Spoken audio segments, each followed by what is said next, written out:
আসসালামু আলাইকুম ভিউয়ার্স, আজকে আমি খুব মজাদার একটা রুটি বানিয়ে দেখিয়ে দেবো। আর সেটা হচ্ছিল, এটাকে বেবি সফট রুটিও বলে, আবার তুলতুলে নরম রুটিও বলে। তো আমি 3 কাপ পরিমাণে আটা নিয়েছি। এখানে আমি পরিমাণ মতো লবণটাকে অ্যাড করে নিচ্ছি। এখানে আমি পরিমাণ মতো ইস্ট নিয়ে নিচ্ছি। তো গুঁড়ো দুধ নিয়ে নিচ্ছি। আপনারা চাইলে এখানে টক দইটাও ইউজ করতে পারবেন, তাতে কোনো সমস্যা নেই। আমার সবগুলো উপকরণ দেওয়া হয়ে গেছে। এখন আমি সুন্দর করে একটু হাত দিয়ে একদম মেখে নেই। আমার মাখা হয়ে গেছে। এখন আমি এর ভিতরে আস্তে আস্তে করে গরম পানিটাকে অ্যাড করে দিব। এখানে গরম পানিটা নিয়েছি, আর যতটুকু আমার হাতটা সহ্য হবে, হাতের আঙুলটা ঠিক ততটুকু পরিমাণে আপনারা গরম পানিটা নেবেন। আস্তে আস্তে করে আমি পানিটা ময়দার মধ্যে আমি একদম মিক্সড করে নেব। এই রুটিটা বানাতে কিন্তু খুব বেশি প্যারা লাগে না, শুধু জাস্ট সুন্দর মাখাটা যদি ভালো হয় তাহলে রুটিটা অনেক সুন্দর হয় বানানো। আর এই ডোটা করতে হবে একদম একটু সফট সফট টাইপের, শক্ত করা যাবে না। শক্ত করলে পরে এই রুটিটা বানানো হয় না, রুটিটা সুন্দর হয় না। ভাবে করে আমি আস্তে আস্তে করে ময়দাটাকে মেখে নিচ্ছি। সুন্দর মাখতে মাখতে আমার এক পর্যায়ে হাতের থেকে একদম আটার ময়দাটা একদম হাতের থেকে একদম ময়দাটা ডোর সঙ্গে মিশে যাবে। আমার হাতে কোনো ময়দাই থাকবে না। সেনতে হবে, সেনতে সেনতে সেনতে সেনতে একসময় দেখবেন হাতটা একদম ক্লিন হয়ে গেছে। তখনই মূলত ময়দাটাকে রেস্টে রেখে দিতে হবে। এভাবে করে আমি আরো 5 থেকে 7 মিনিট ময়দাটাকে একদম মধ্যে নেব। তো ভিউয়ার্স, আমার অলরেডি মাখানো হয়ে গেছে। এখন আমি এর উপরে একটুখানি তেল হাত দিয়ে এভাবে করে দিয়ে দিই। সাদা তেল, আপনারা সাদা তেলের পরিবর্তে ঘিটাও দিয়ে দিতে পারেন, তাতে কোনো সমস্যা নেই। এইভাবে আমি রেস্টে রেখে দেবো প্রায় 1 থেকে 1.5 ঘন্টা।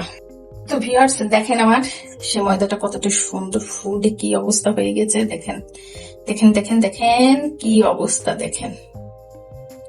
এখন আমি এই ময়দা খামিরটা দিয়ে খুব সুন্দর সুন্দর রুটি বানিয়ে দেখিয়ে দিচ্ছি।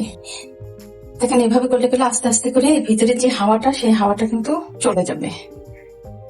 আর এই আটাটা এখন কিন্তু আর বেশি সেনার কোনো প্রয়োজন নাই, একদম নিষ্প্রয়োজন। আমি এখন এখান থেকে 4টা রুটি বানাবো। আমি এখানে রুটিগুলোকে এখানেই আমি বলে নেবো। এটা হাত দিয়েও করা যায়, আবার বেলন দিয়েও করা যায়। আমি একটু তেল মেখে নিচ্ছি।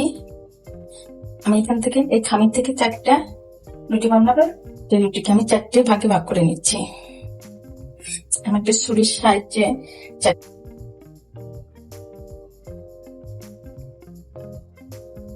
এই আটাটা সবসময় একটু নরমই রাখবে, নরম না হলে পরে এই রুটিটা বানানো সম্ভব হয় না।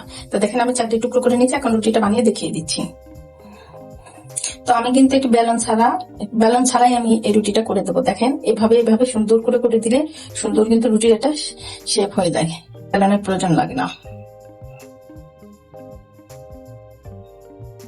এখন কতটা সুন্দর একটা আকৃতি হয়ে গেছে। এখন আমি রুটিটাকে তাওয়ায় নিয়ে যাচ্ছি। রুটিটাকে সুন্দর করে 2 ধার দিয়ে দিতে হবে। এখন আমি একটা ঢাকনা দিয়ে ঢেকে দেবো। বেশ তাপ থাকবে, বেশ তাপ থাকলে রুটিটা সুন্দর ফুলে ওঠে। তার রুটিটা আমি এখনই আবার উল্টিয়ে দিচ্ছি অপর পেজে। তা আমি এখন এর ভিতরে পরিমাণে একটু ঘি দিয়ে দিচ্ছি। জাস্ট অল্প পরিমাণে ঘিটা দিলে সুন্দর একটা ফ্লেভার আসবে, আর রুটিটা খেতেও অনেক সুন্দর লাগবে। এভাবে আস্তে আস্তে করে চাপ চাপ দিয়ে এই পাকগুলোর একটু সুন্দর করে ভেজে ভেজে নিতে হবে। আর খুব সুন্দর একটা সুঘ্রাণ আসবে। আর দেখেন কতটা সফট সফট হয়ে গেছে। দেখেন এই পাশটাও কতটা সুন্দর ভাজা হয়ে গেছে। তো ভিউয়ার্স, আমি এইভাবে করে সবগুলো রুটি ভেজে নিচ্ছি। দেখেন আমার রুটিগুলো কত সুন্দর বানানো হয়ে গিয়েছে। প্রত্যেকটা রুটি আমি বানিয়ে ফেলেছি কতটা সুন্দর করে। আপনারা যদি প্লিজ আমার চ্যানেলে নতুন হয়ে থাকেন, আমাকে লাইক কমেন্ট শেয়ার করবেন, আর কমেন্টস করে জানিয়ে দিবেন আমার রেসিপিগুলো আপনাদের কাছে কেমন লাগে। আপনারা যদি আমার চ্যানেলটা ফেসবুক থেকে দেখে থাকেন, আমাকে একটা লাইক করবেন, আর ইউটিউব থেকে দেখে থাকলে আমাকে একটা সাবস্ক্রাইব করে আমার পাশে থাকবেন। তো দেখেন কতটা সুন্দর আর কতটা সফট। আমি আপনাদের একটু ছিঁড়ে দেখিয়ে দিচ্ছি। আপনারা কিন্তু এই রুটিগুলো যে কোনো জিনিস দিয়েই পরিবেশন করতে পারেন, সেটা মুরগি মাংস হোক বা খাসি মাংস হোক বা গরুর মাংস হোক। দেখেন আমি কিন্তু এক হাতে এই রুটিটাকে ছিঁড়ে নিয়ে নিচ্ছি। কতটা সফট হয়েছে এটা কিন্তু বোঝাই যাচ্ছে। কাছ থেকে একটু দেখিয়ে দেয়, দেখেন যাতে কতটা একটু গরম আছে, এই জন্য ধরতে পারছি না।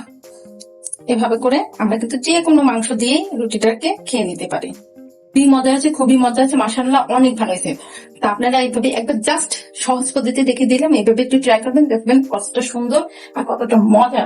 বাসায় আপনারা এই পদ্ধতিতে একটু করবেন। আশা করি আপনারা সবাই ভালো থাকবেন, সুস্থ থাকবেন। নেক্সট কোনো ভিডিও নিয়ে আবার সামনে হাজির হবো। আল্লাহ হাফেজ।